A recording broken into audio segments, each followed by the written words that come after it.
I can only possibly do this. I must. We're doing the parallel to the what if Season 2 and 3 Squid Game players participated in Season 1's games. Now we're going to see what if Season 1 Squid Game players participated in Season 2 and 3's games. Just makes sense, right? So let's just get right into this, but small disclaimer. A lot less players because these are just kind of the main ones. Season 2 and 3 just had more of a pull with players and just ones you got to know. Season 1 is really lackluster in that concept. Not that it's a bad lackluster, but I'm just saying probably gonna be a lot more quicker here because there's just not that many characters to think about. Interesting to think about, you know what I mean? So here we have Deok-su just starting right off, and I guess one more thing before we actually start. I accidentally put two Il-nam photos, so ignore that. Yeah, next we have Deok-su starting us off with the most menacing and threatening character probably from all the players in both seasons combined. And six-legged pentathlon, he's definitely not going there, I'll tell you that much. What game do you guys think he would do in the six-legged pentathlon? That's an interesting question. I think he would do the throwing stone because he just looks like someone who would just want to be that guy to just aggressively throw something. So we have Mingle next. He survives Mingle. Now granted, I feel like some people would not want to go into a room with him, but I feel like he's also just a good person to think that would peer pressure so that they would just go into the room with him off of that peer pressure and just like, what if I just don't go with him? Then like if he survives, he's gonna go after me, all that stuff. I don't even need to explain this one. Lights Out, he crushes. And by the way, I did put Lights Out in the chronological order that it happened with Season 2 and 3's games. So it happened after Mingle, that's why it's there. We're going in chronological order. No, we're not making any messes. So Lights Out, I mean, no. Keys and Knives, I would say no way. Are you kidding me? I was pretending to just question that. He destroys Keys and Knives. Imagine he was there in Season 3. Oh my goodness, this man would have gone on a manslaughter. Even if he wasn't on the red team, honestly. He just seems like that kind of character. Now the question is if he would be on the red or the blue team, but obviously he's on the red team, no contest. But if he was on the blue team, I just don't think any of the red players would have gone near to possibly do anything about it. So jump rope game, I did put jump rope bridge, by the way, just to specify that it's a bridge. This is like the glass bridge game if it was actually fair. So Deok-su had his fate sealed with the glass bridge. I don't think he'd have his fate sealed here because it's just a more fair version of the game and it wouldn't just die off of luck or unfairness, if that made sense. So I think in this alternate reality, he actually becomes a finalist all the way to the Sky Squid Games. I wouldn't want it, but realistically, that's where his character would go, you know. Next, we have Sae-byeok, six-legged pentathlon. She crushes that. Just fun to think about what game they would have done too. Maybe she would have done like Gonji or something like that. Maybe she's played it with her brother. Maybe she's taught her younger brother. Mingle, she definitely makes it out alive. Lights Out, she definitely survives this. Maybe not without some like hits here and there though, of course, because Deok-su would in this universe probably still just have something for her, you know, like something against her. Keys and Knives, I feel like if they wrote this, she would have been on the blue team, but I still think she does survive this for sure. And I'm gonna get into the character that's next in a minute about this. Jump rope bridge, she definitely survives that. I mean, if she can survive glass bridge, she can definitely survive jump rope bridge. So she once again makes it as a finalist. Insane. Next we have I apologize, I don't remember her name, but she was the person that befriended Sae-byeok by the time you got the tug of war. Then you had their encounter with marbles, very devastating episode and very sad, just I guess fate sealed moment. Six-legged pentathlon, I feel like she would have just teamed up with Sae-byeok a lot sooner here because like I said, they didn't really combine forces until tug of war. But here, maybe the six-legged pentathlon would be where they would have made them join forces. And she would have done that for sure. She would have passed. Maybe she feels like someone who would have done like dashki or something like that. Mingle, yeah, she makes it out for sure. Not the kind of game they would kill her. Lights Out, questionable. I'll be honest, very, very questionable. But for storytelling purposes, I want to do this. Keys and Knives.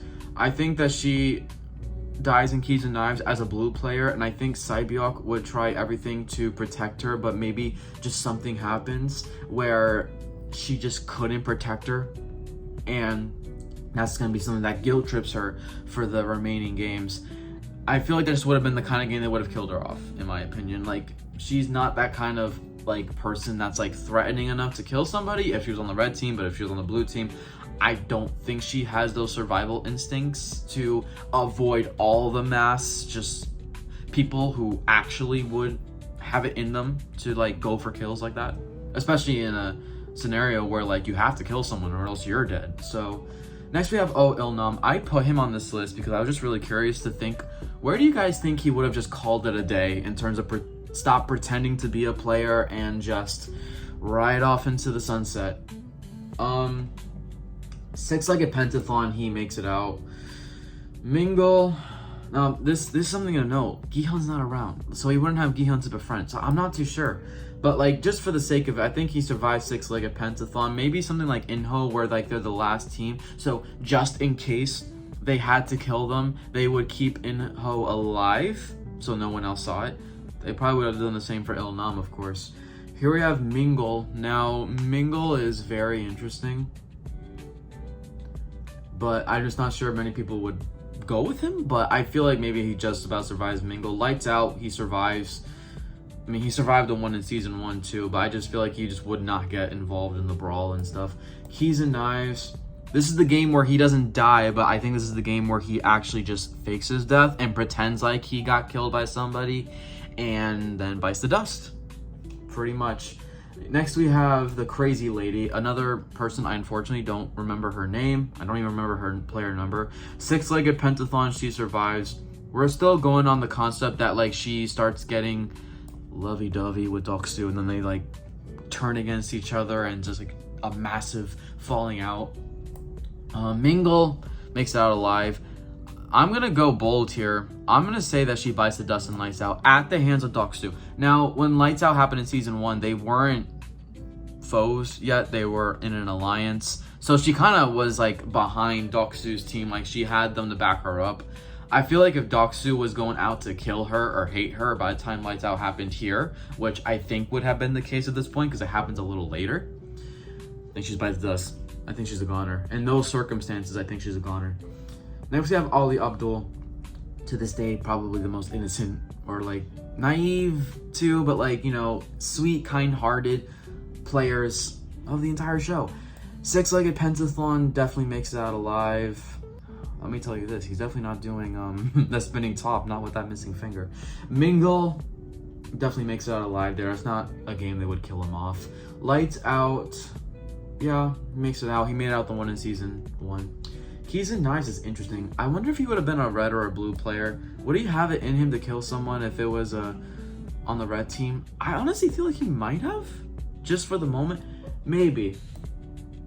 I think he makes it out of Keys and Knives, but maybe the jump rope bridge is where he bites the dust. I know it's such a simple game to bite the dust in, but like, I feel like they would just write it to where you can't just have like every finalist, like especially when there's maybe a good chunk of finalists, you can't have it just be like everybody, you know? I feel like the jump rope bridge, it's a solid game, and at least I can put somebody there. I can say I put someone there. So in all intents and purposes, he makes it farther than he did in season 1, according to my prediction. So yeah, the jump rope bridge is a solid game, probably, but like maybe he does it by trying to like push someone forward that he like, maybe he pushes Seong Gi-hun all the way to the finish line, just make sure he gets there even if he loses his balance. Sounds like something he would do, you know? Ignore the second Oh Il-nam picture, like I said. Here we have the doctor that was a part of that storyline with the guards that was harvesting organs. Six-legged pentathlon makes it out. Mingle makes it out. Lights Out makes it out. I think Keys and Knives. Yeah, I like that. I think Keys and Knives, he bites the dust. Would he be a red player or blue player? You gotta ask that question for all of these, basically. I think he probably ends up being a blue player, maybe. Maybe there's some falling out where Deok-su doesn't really trust him and they bite the dust, maybe. I can see that happen, though. Like, I like this. It's a solid plot line, even though I think that even in season too. In the circumstances, he would have just bit the dust, right? But like maybe, I don't know, because they wouldn't have learned a lesson from season 1 because they wouldn't exist. So maybe in all intents and purposes, he would die outside of the games because maybe just cheating and stuff like that. But in the concept of like all these characters have to die in just one of these games, I'd say Keys and Knives is the fair shout. Next we have Song-woo himself. He's easily another finalist. He makes it through Six-Legged Pentathlon. Mingle, yes. Lights Out, yes. Keys and Knives. Even if he was a red player, he would definitely go for kills, for sure. We know that about him. Jump Rope Bridge definitely makes it, and he goes all the way to being a finalist, in my opinion. So the 2 finalists from season 1, Sae-byeok and Song-woo, maintaining that ranking, in my opinion. I can just see it. I'm not just saying it for the sake of, oh, they were finalists before, they'll make it again. I really just don't see them dying in any of these previous games. Just doesn't sound like something that would realistically happen or storytelling wise happen. Now these ones I just kind of I feel like they're relevant kind of enough to where I maybe get some sort of basis on them. So we're gonna go with player 69 here. Obviously he was the husband to the wife here. We didn't get much of them, but I just feel like since they were like a very early parallel to the mom and son from season 2, like they crawled so that those 2 could walk. Six-Legged makes it out, Mingle makes it out, Lights Out, he made it out, so I gotta give him the benefit of the doubt there. Keys and Knives, I think he dies in Keys and Knives, probably like just protecting his wife. I know in like Marbles though, like he didn't like die for the sake of his wife, but they probably just, we don't really know what happened, what game they played, how fair it was, but I'd be willing to bet that in this universe it'd be the opposite, where he dies before his wife does. So player 69, Keys and Knives, sounds like a good bet for me. Next we have player 278. He was a part of Deok-su's gang. He probably was like the main secondary member of the gang. Like he was the one that was truly like by Deok-su's side. Probably in a very glazing sense, to be honest. But Six-Legged Pentathlon, yeah. Assuming he would be on Deok-su's team. Mingle, for sure. Lights Out definitely makes it out. Keys and Knives, I think he survives Keys and Knives, even as a red player. Assuming he'd be a red player. I feel like he'd be someone that they would make a red player. Maybe if a blue player is another story. Like if he had to face someone like Song-woo, I think Song-woo gets the better of him personally. Not that tough, just a little more of like axe tough, maybe a little bit of a coward. I think the Jump Rope Bridge would be that kind of game where they would have called it a day with his character for sure. I can definitely see that. Next we have final 2 players here. Player 244. This was the very religious guy that prayed after everything. Six-Legged Pentathlon, yeah. Mingle, yeah. Lights Out, yeah. I have to give these players the benefit of the doubt because they made it through Lights Out in season 1. Keys and Knives.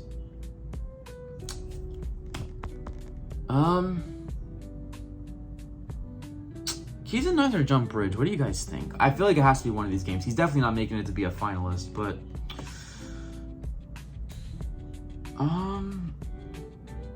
you know, I'm gonna go with Keys and Knives. I just think that game was really that brutal because Keys and Knives is where we lost so many like standout, prominent supporting characters. I'll give the benefit of the doubt that it'd be the same here, where that's where we lose the majority of them. Now the final player is the wife. Player 70. Like I said, the husband, would sacrifice himself for the wife in this scenario. So, but she probably does not make it beyond the Jump Rope Bridge just because I literally just don't see her as a finalist. I don't see them making her a finalist. And you know what? We're gonna put this second Ilnam picture just as a joke. We're putting him all the way at the top. We're gonna throw people off. Why is it all 2 Ilnams? I said at the start of the video that I accidentally did it, so ignore it.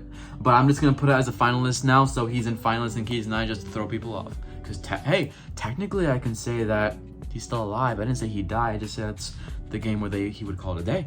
So yeah, that's my full tier list for the season 1 characters that were pretty notable in my opinion. Let me know what you guys think down below. I really want to do a lot more tier list videos. Like, they're so fun. I gotta think of more for sure for Squid Game and other shows as well. I don't want to just do Squid Games, but right now, since it's so fresh in my mind too, at the back of season 3, I gotta do it because I have the most refreshness in my brain, so I can at least, I think, make the most logistical thinking when I do these tier lists for them. But yeah, I can't wait to do more of these type of videos in the future. Let me know what you guys think down below. And if you guys have any more ideas of what kind of tier list Squid Game related videos that I could do, just let me know. I'd be up to hear whatever you guys gotta say.